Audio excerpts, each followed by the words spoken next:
আমরা অন্য জায়গায় না বাসায় চলে যাবো, কিন্তু আপনাকে এটা বলতে হবে আমাদেরকে তুলে দিচ্ছে। আইনটা নিয়ে করেন না বড় ভাই, ওঠেন শোনা ওঠেন। আমি তো এমনি উঠতে পারবো না, আমার প্রস্তুতি আছে। আচ্ছা তাই না বিষয়টা? ওঠেন শোনা। আপনারা আগে এটা বলেন যে আমাদেরকে তুলে দিচ্ছে। তো কথার মারপ্যাচ দিন না, এখানে প্রধান ফটকে আপনাদের অবস্থান নিরাপত্তা বিঘ্নের কারণ হয়ে দাঁড়িয়েছে। এটা আপনারা বলেন যে আমাদেরকে তুলে দিচ্ছেন, আমরা উঠে যাচ্ছি। বাস এই কথাটা বললে আমরা খুশি।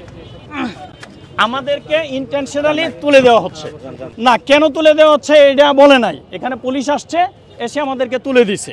যেখানে এই গণঅভ্যুত্থানের পরে এত ছাত্র জনতা রক্তের বিনিময়ে এই ইসি গঠিত হয়েছে, এই সরকার গঠিত হয়েছে। আমরা চেয়েছিলাম বৈষম্যমুক্ত বাংলাদেশ গঠিত হবে, কিন্তু আমরা সেই সেম বৈষম্য শিকার হয়েছি। এখন দেখেন আমরা শান্তিপূর্ণ অবস্থান বলতে আমাদের দল থেকে শুধু আমরা একজনই অবস্থান নিয়েছি, শুধু যে জাস্টিস অ্যান্ড ডেভেলপমেন্ট পার্টির নিবন্ধনের জন্য আমি বসছি, ব্যাপারটা তা না। বৈষম্য শিকার সকল রাজনৈতিক দলকে এইবার তাদের নিজস্ব প্রতীকে নির্বাচন করতে দেওয়ার সুযোগ দেওয়ার দাবিতে আমি এখানে বসেছি, এবং আমরা সব কিছু ফুলফিল করা সত্ত্বেও আমাদেরকে নিবন্ধনও দেওয়া হয় নাই, এবং এখন পুলিশ দিয়ে আমাদেরকে তুলে দেওয়া হয়েছে জোর করে।